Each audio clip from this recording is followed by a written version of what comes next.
Talking a bit more about citizen remote, what do you feel like is the future? Like you mentioned that you're building an app, so that's more like focused on what you're doing. But how do you see the future of the digital nomad lifestyle, and also how citizen remote can help countries, governments, companies to create a better system for us?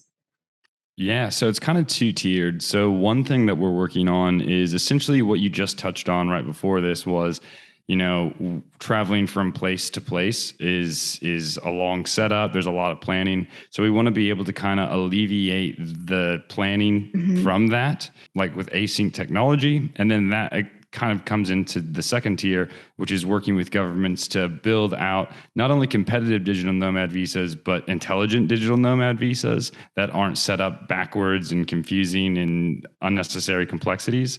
Like, so people are really obviously aware of the complexity with Croatia is one where if you rent a place, there's no minimum requirement on how long you have to rent it, but you have to go with the owner of that property to the consulate to actually get your digital nomad visa. So that's like an Oh. unnecessary complexity. Yeah.